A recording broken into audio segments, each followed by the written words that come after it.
3.5 কোটি টাকা ব্যয়ে সোনাই পুরসভার স্থায়ী ভবনের শিলান্যাস ও সোনাই বাজারে 2.5 কোটি টাকা খরচে পুরসভার নির্মিত ব্যবসায়িক কমপ্লেক্সের উদ্বোধন করলেন রাজ্যের খাদ্য সরবরাহ খনিজ ও বরাক উপত্যকা উন্নয়ন বিভাগের মন্ত্রী কৌশিক রায়।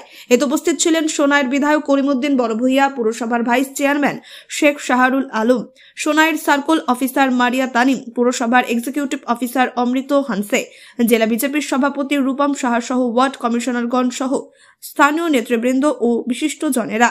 এই উপলক্ষে সোনাই মাল্টিপারপাস হলে আয়োজিত অনুষ্ঠানে পুরসভার তরফে উষ্ণ সংবর্ধনা প্রদান করা হয় মন্ত্রী কৌশিক রায় ও বিধায়ক করিমউদ্দিন বড়ভূইয়াকে। অনুষ্ঠানে বক্তব্য রাখতে গিয়ে মন্ত্রী কৌশিক রায় পুরসভার উন্নয়নমূলক কাজের প্রশংসা করে বলেন, প্রথমবারের নির্বাচিত সোনাই পুর বোর্ড জনগণের কল্যাণে কাজ করে যাচ্ছে। উন্নয়নের নিরিখে সোনাই পুরসভার উন্নতি হচ্ছে। সার্বিক উন্নয়নের চিন্তাধারা নিয়ে প্রতিটি এলাকায় কাজ করছে রাজ্য সরকার বলে মন্তব্য করেন কৌশিক রায়। এদিকে সোনাই অঞ্চলের উন্নয়নের পরিবেশ তৈরি হয়েছে বলে বক্তব্যে জানান বিধায়ক করিমউদ্দিন বড়ভূইয়া। সোনাইয়ের উন্নয়নের ক্ষেত্রে মন্ত্রীর সহযোগিতা কামনা করেন বিধায়ক।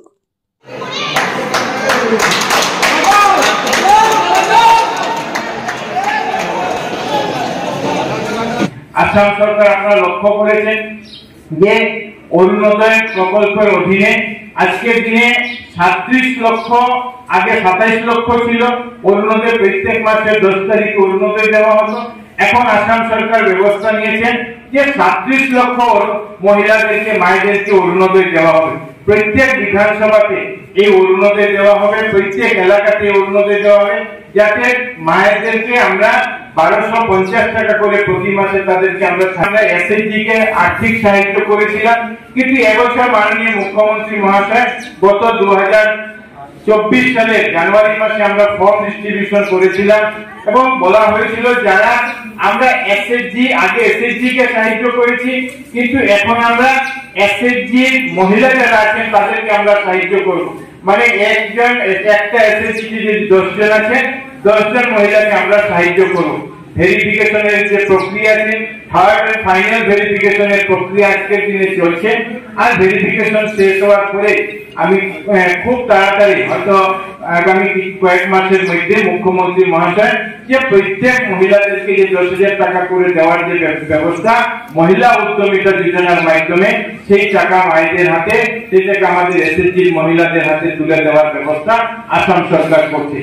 এছাড়া অনেকগুলি প্রকল্প মাননীয় মুখ্যমন্ত্রী মহাশয় নিতে চলছে, যাতে রাস্তাঘাট হোক বা অন্য যেগুলি আছে প্রত্যেকগুলি যাতে আমরা সুন্দরভাবে করতে পারি।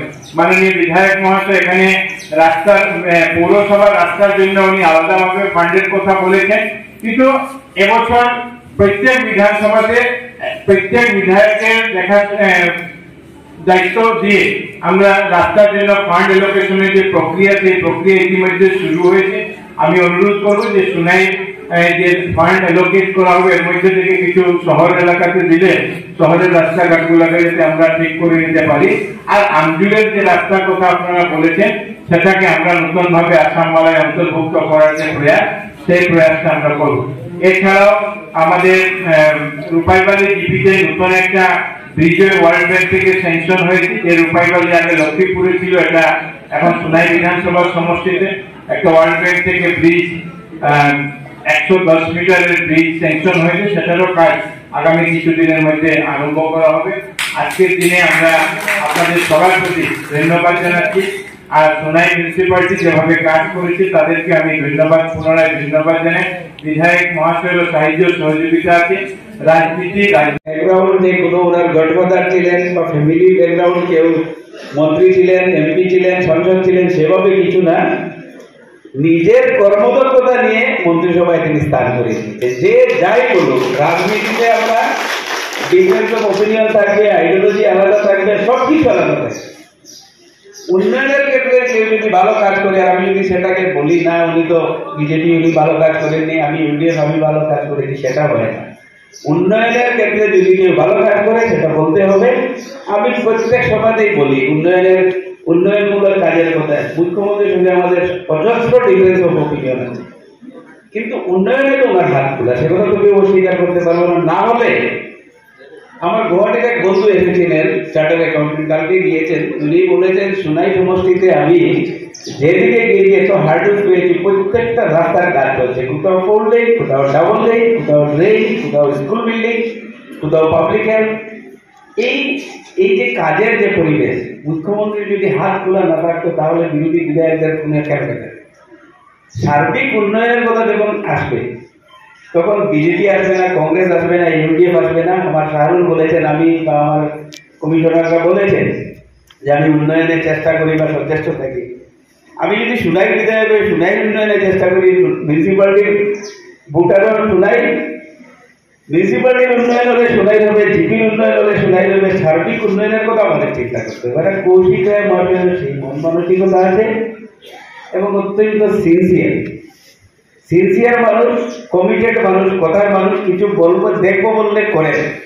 তো সেই হিসাবে আমি আমাদের পাশের বাড়িতে দাবি দেওয়া তো তাকে মিউনিসিপ্যালিটি থেকে কিছু দাবি দেওয়া হয়েছে, তার মধ্যে এটা কমিউনিটি সেন্টার আমাদের আছে, সেটা অফিস বিল্ডিং হয়েছে। থ্যাংক ইউ সো মাচ, ধন্যবাদ আপনাদেরকে। রাস্তাতে আমরা কতবার টাকা পেয়েছিলাম, কিন্তু সামান্য কম হয়েছে, আরো যদি অল্প টাকা দেন আপনারা, আপনি বরাক ডেভেলপমেন্টের মিনিস্টার, 10 কোটি টাকা যদি মিউনিসিপ্যালিটিতে দেন, আমি অনুরোধ করবো আগামীতে আমাদের সব রাস্তা করা হয়ে যাবে। আমাদের